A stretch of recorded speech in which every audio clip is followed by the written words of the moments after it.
Hi mga idol, welcome to my YouTube channel. Sa video na to mga idol, tuturo ko sa inyo kung paano mag-compute ng RMS gamit tong amplifier na to, gamit ang multi-tester at calculator. At ayan, syempre ang test tone kapag sa subwoofer ay 50 Hz, no? Meron dito sa YouTube mga idol, search nyo lang 50 Hz na sound test. So ayan mga idol, ang ite-test natin ngayon RMS ngayon, itong subwoofer ko, no? So, una sa lahat mga idol, isa-set nyo muna yung multimeter nyo sa AC na 20, no? Dito sa, ayan, 20. Lagyan natin sa 20. AC mga idol, hindi DC. Ayan, makikita nyo AC, no? So, ayan, yung tester natin. May positive and negative yan. Yun, lalagyan natin doon sa S, no? Ibig sabihin S, yun yung subwoofer. Yan yung testing natin kung ilang RMS siya mga idol, no? So dito mga idol,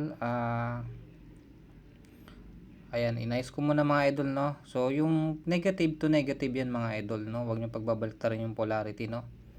So yung pag-tester natin kung doon sa negative ng subwoofer, doon din sa negative ng tester, tapos positive to positive. So yan yung tester natin mga idol, no. So ayan, i-play na natin mga idol yung test tone natin na 50 Hz, no. Ganyan mga idol kapag mag-aano kayo ng subwoofer, isa-set nyo sa 50 Hz, no, yung test tune.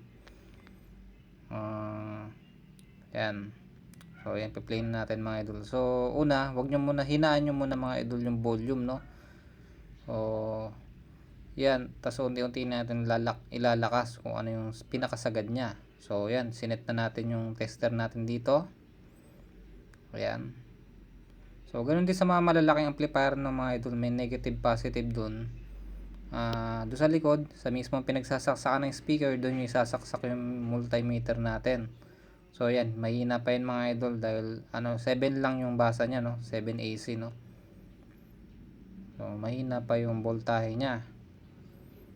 So, yan, iunti-unti yan, ilalakasan ko na yung mga idol, no? Ayun, todo na yung ano natin diyan mga idol.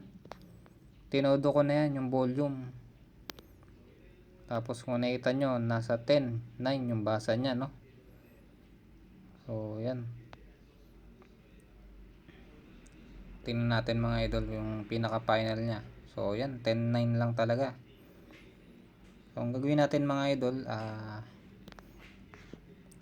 yan. Ano na yung volume? Ang gagawin natin dyan, ilalakasan naman natin yung frequency, no? Dahil, ayun yung volume, yung frequency, no? Volume niya ng bass. Frequency ng bass natin. So yan, kung makikita nyo 12 na yung reading nya, no, lumakas ng konti, no. Yan, yun gagawin natin, kukompute na natin mga idol. So 12.30 yun, i-round up na lang natin sa 12 para mabilis mag-compute. So 12 yung reading natin, no.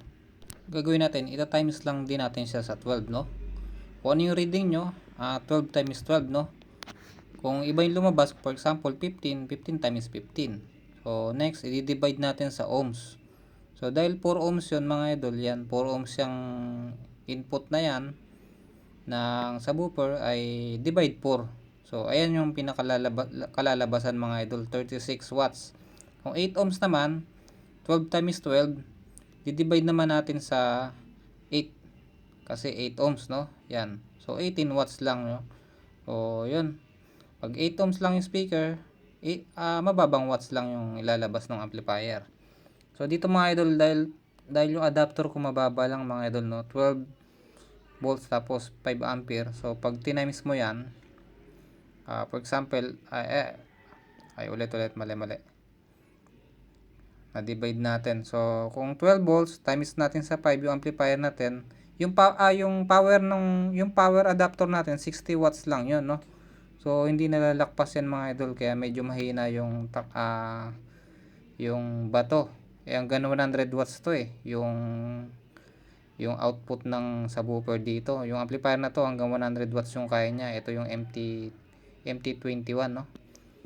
So malakas na yung subwoofer ko, may lalakas pa yan mga idol, no? Kung mabibigyan nyo ng sapat na power supply. So kung makita nyo, ayan, dito ang gagawin natin, tatanggalin natin yon, no. Tatanggalin natin yung speaker. So, ang susukatin lang natin yung amplifier mga idol, no? So, ganyan mangyayari mga idol kung gusto niyo sukatin yung RMS ng amplifier, tanggalin yung speaker, no? Pero kung gusto niyo naman sukatin yung speaker, make sure na mas mataas yung amplifier, yung watts niya. Tapos, i-volume nyo para malaman nyo kung ilang watts yung, ilang RMS yung speaker. So, dito ang basa nasa 11.8, no? So, halos parehas lang mga idol. So, yun, hanggang dito na lang tayo mga idol. Sana may natutunan kayo sa video natin na to kung paano magsukat ng RMS power gamit ang multi-tester, no?